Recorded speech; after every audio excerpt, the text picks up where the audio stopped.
Hi, good day. I'm Cesar Martin, and I am so blissful to present to you my topic on communities, families, and educators working together for school improvement. So, presenting to you the topics that I'll be discussing later. First, teacher concerns with parent and family involvement. Second, steps to increase parent and family involvement. Third, support from other staff members and students. Fourth, establish two-way communication between the school and the home. Fifth, support from the community. Six, develop learning resources for parents to use at home. And the concept of parent and community involvement. Let's get started. Let's have first the poem, The Two Sculptors. I dreamed I stood in a studio and watched two sculptors there. The clay they used was a young child's mind, and they fashioned it with care. One was a teacher. The tools she used were books and music and art. The other was a parent who worked with a guiding hand and gentle, loving heart. Day after day, the teacher toiled with a touch that was deft and sure, while the parent labored by her side and polished and smoothed it o'er. And when at last their task was done, they were proud of what they had wrought, for the things they had molded into the child could neither be sold or bought, and each agreed they would have failed if they had worked alone. For behind the teacher stood the school, and behind the parent, the home.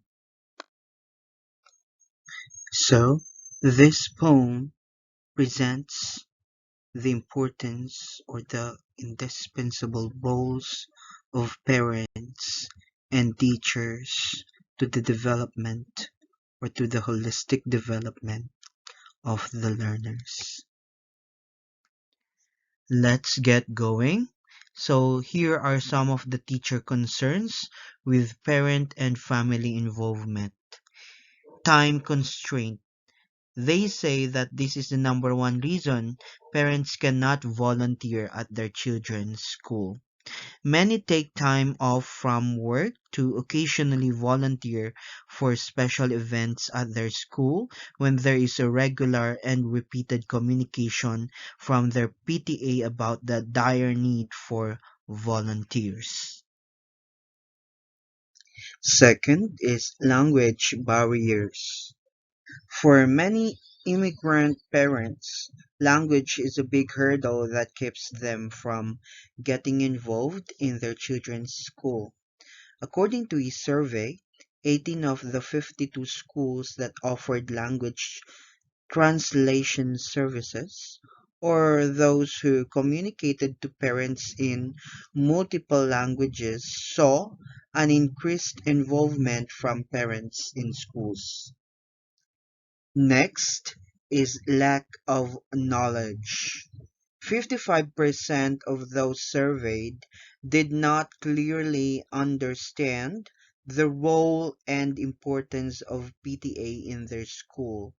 75% of the parents were either not aware that PTA meetings were open to regular parents or were unaware of the PTA meeting schedule. Next is inconvenience. 75% of parents express challenges in managing the logistics of involvement, complaining about inconvenience of remembering multiple logins, using different tools and websites for different activities, lot of paperwork and data entry. Also, one of the teacher concerns with parent and family involvement is lack of motivation. Many parents lack the motivation to get involved in their child's school because they did not feel appreciated or were not recognized for their time and effort. So let's proceed to the steps or ways to increase parent and family involvement. First, here is to invite parents to activities relevant to them and to their child. For example, Family Day. We have to explain to the parents that every activity that is being conducted in school is indispensable or relevant to their children, of course, to them. So, how would we invite our parents? We can invite them through letters, we can call them or text them. So, again, when we invite parents to activities, we have to be courteous, and it would be good also if we put forth our hearts while having communication with them.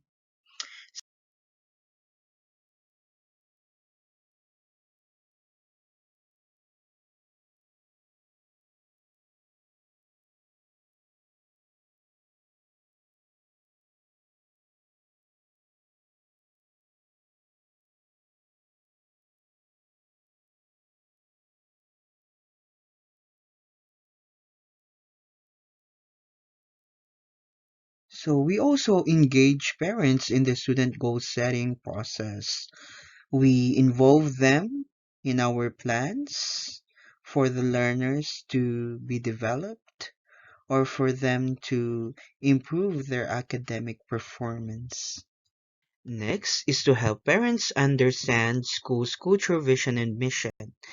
This may be conducted through PTA meeting. So teachers or school personnel may share this during conferences, or they may give infographics or foldables about the school's culture, vision, and mission, so they would understand it better. So for sure, you would expect that the result would. So we engage parents early. We inform them early. We inform them about the programs, the projects, or the activities in school. We also have the national standards for family school partnerships. Standard 1, welcoming all families into the school community. Families are active participants in the life of the school and feel welcomed, valued, and connected to each other, to school staff, and to what students are learning and doing in class. Standard 2, communicating effectively. Families and school staff engage in regular, two-way, meaningful communication about student learning. Standard 3, supporting student success. Families and school staff continuously collaborate to support students' learning and healthy development both at home and at school, and have regular opportunities to strengthen their knowledge and skills to do so effectively. Standard 4, speaking up for every child. Families are empowered to be advocates for their own and other children, to ensure that students are treated fairly and have access to learning opportunities that will support their success. Standard 5, sharing power. Families and school staff are equal partners in decisions that affect children and families, and together inform, influence, and create policies, practices, and programs. And lastly, Standard 6, collaborating with community. Families and school staff collaborate with community members to connect students, families, and staff to expanded learning opportunities, community services, and civic participation. So, support from other staff members and students. I took this from one of the schools outside our country, and I hope that this will also be adopted here in the Philippines. So here we have the support from other staff members and students. Let's have first the academic advising. This is for high school students or for university students. For academic advising, academic advisors help students make course selections and recommend courses based on students' strengths and identified areas of improvement. They also talk to students about their grades and take measures to motivate students to improve their results. Students are sometimes placed on academic probation or report as required. And for the counseling, this one, um, it provides initial individual and group counseling for students in need. We also provide referrals to outside counselors, psychologists, and psychiatrists when more extensive counseling is needed. Next is this one, discipline. Discipline, or it attempts to resolve behavioral issues quickly and gently before they become bigger issues.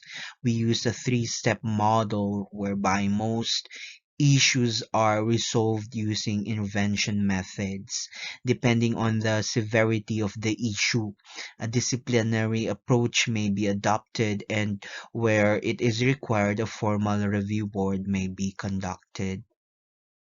Next one is the English as an additional language. So here, it encourages students to develop their English language skills along with building a solid foundation in their mother tongue. For students who require a more intensive study of the English language, we provide support classes that run parallel to and complement to our mainstream English classes. The objective is to provide a clear and coherent pathway for students through all levels of the school. This pathway is dynamic, relevant, and rigorous, and highly beneficial for student population.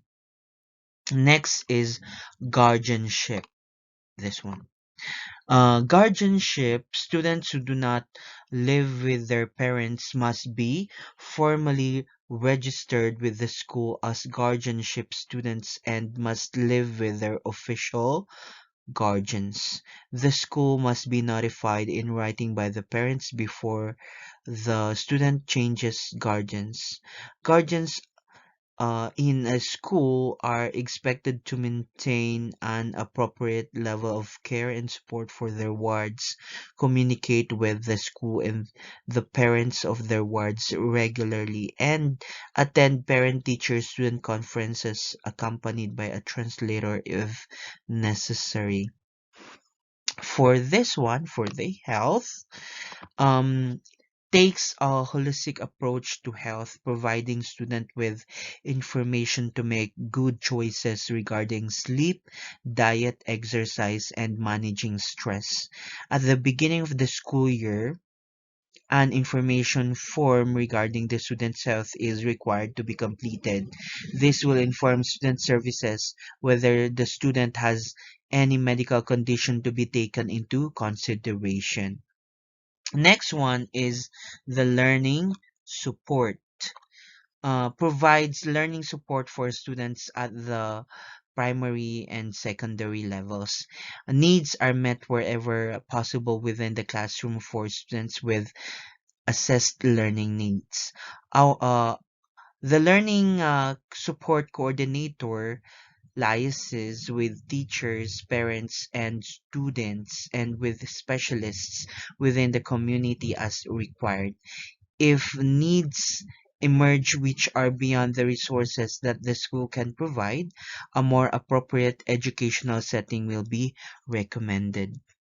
For the pastoral care, a carefully designed pastoral year plan is used to facilitate age-appropriate activities during weekly pastoral lessons. Each homeroom teachers can contribute to the topics covered, allowing homeroom teachers and their students to enjoy and participate in the pastoral lessons.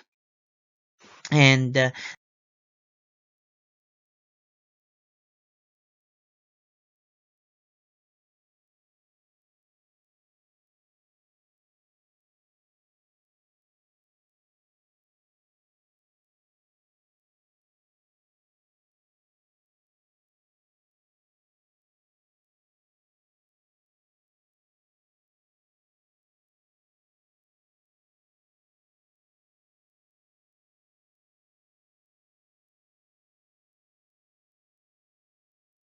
for the university advising, University Advisor provides high school students with information on university options and requirements. And the University Advisor also provides students with transcripts and assists with the university application process. Students should consult with the University Advisor to discuss their emerging career plans and the best way to achieve this. And this is nice if it really happens in public school here in the Philippines. We proceed to the establishing two-way communication between the school and the home. At the start of the year, clearly explain to parents how you'll be communicating with them throughout the year and how they can get in touch with you. So we give our cell phone numbers with them, or we provide our Facebook account for for communication purposes. And we train parents to look out for the channels you set up. So if you say you'll be putting information on the blog or in a weekly email, stay consistent and do it, or don't expect that parents will keep checking. Next is to ensure all parents can access your communication channels. Make sure that there aren't technology or language barriers to be aware of. Besides regular ongoing updates, be sure to contact parents personally if any other issues arise. Nip issues in the bud quickly. Unexpected positive feedback from teachers can also be extremely powerful. And tell parents a bit about yourself. You don't have to tell them everything, but a strong teacher parent relationship will build trust and respect. And don't double handle by offering the analog replica of the digital communication unless there are access issues. Ensure some of your communication channels are truly two-way. Listen to parents and seek feedback. Empower students to get involved in the communication channels. Students will benefit from the opportunity and parents may be more likely to listen. So let's have the support from the community. I took this also from one of the schools in US. So how can you help? Serve as a tutor or mentor? Can assist with family and community engagement events. Yes, this could be here in the Philippines. This could be done here in the Philippines. Read to students. Facilitate an after-school or lunchtime club. Help supervise recess or lunch. Participate in one-on-one math partnering with students. Help distribute backpacks of food to students on Friday afternoons. Be a lunch or breakfast buddy for a student. Assist with student field trips, but I believe this could Yes, this could not be done during this time of pandemic. Donate gift cards for grocery stores, gas cards, bus passes, tickets to a local event, etc. for families in need. Hold a school supply drive or a winter clothing drive. Help during Teacher Appreciation Week and donate gently used books, board or card games, and puzzles. I also have a community project where I actually visit different cities in Atok district. I conduct um, tutorial services, like I teach children how to read or how to add and subtract. For some, I would ask them to memorize the multiplication table. Here, teachers can make flyers, infomercials, infographics, foldables about parental engagement for parents to use at home. This would help them understand their roles in school and in the community, and for sure, this will help in the increase of parent and family involvement and the education of their children. And let's have the concept of parent and community involvement through Joyce Ibsen's framework of 6 types of involvement for school, family, community partnership. First here is parenting. So we help all families establish home environments to support children as students. And two, communicating, design effective forms of school to home and home to school communications about school programs and students' progress. Three, volunteering, recruit and organize parent help and support. Four, learning at home, provide information and ideas to families about how to help students at home with homework and other curriculum related activities, decisions, and planning. 5. Decision making. Include parents in school decisions, developing parent leaders and representatives. And lastly, collaborating with the community. Identify and integrate resources and services from the community to strengthen school programs, family practices, and student learning and development. So, thank you so much for listening, and I hope you have takeaways from this report. And I also hope that you may put forth your additional information on the comment section. Thank you very much.